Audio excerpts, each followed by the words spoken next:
Hey everyone, welcome back to another episode of Grammar Hacks, where we make confusing grammar rules simple, fun, and easy to use in real life. I'm Adam. And I'm Sarah.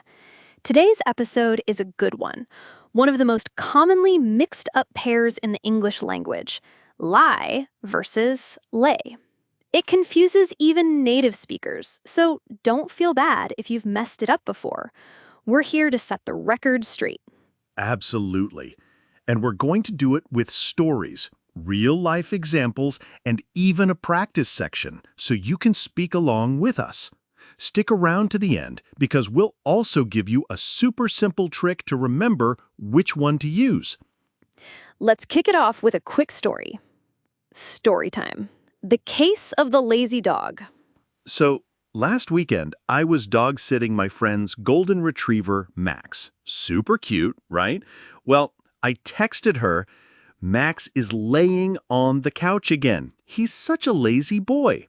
And she texts me back, "You mean he's lying on the couch?" Grammar correction from a friend. Classic. Yeah, and then I had to stop and actually think, wait, is it lying or laying? I thought I was right.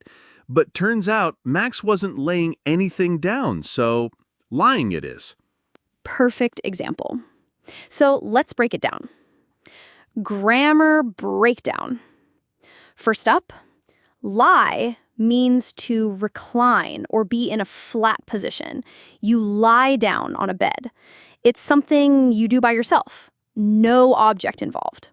Exactly. Lay, on the other hand, means to place something somewhere. You have to lay something down. It always needs an object. So Max was just lying down. No object. But if you place your phone on the table, you lay it there. Here's where it gets tricky. The past tense. The past tense of lie is lay, and the past tense of lay is laid. That's what confuses everyone. So the present is, I lie down every night. I lay the book on the table. And the past is, yesterday I lay down at 10 p.m.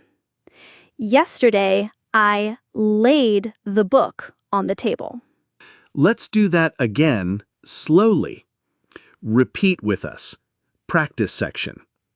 Say this after me. I lie down when I'm tired. Pause for listener to repeat.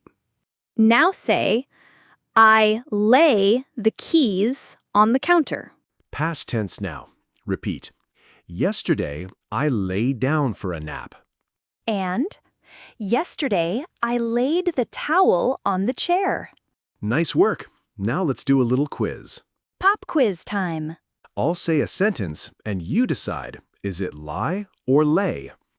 Every night I lie in bed and read. That's lie.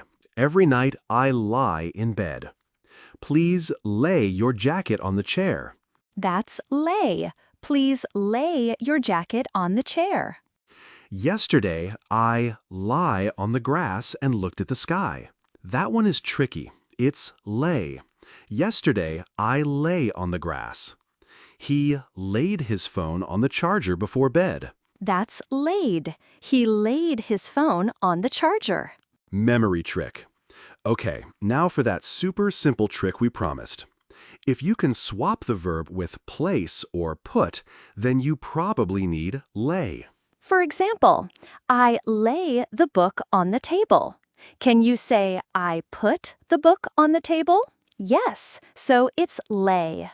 But if you're just resting, reclining, or chilling like Max the dog, no object, then it's lie. Wrap up and review. So here's your quick recap. Lie equals to recline. Past tense, lay. Lay equals to put something down. Past tense, laid. Lie has no object. Lay needs one. And don't forget our trick. If you can replace it with put, go with lay. If not, you're probably just lying down. Want to test yourself more? Check out our Instagram at American Accent Pro. We've got a fun grammar quiz waiting for you. Next time on Grammar Hacks, we are breaking down who versus whom, and yes, we'll make it painless. Until then, keep talking, keep practicing, and keep laughing through the grammar. Bye, everyone. See you next time.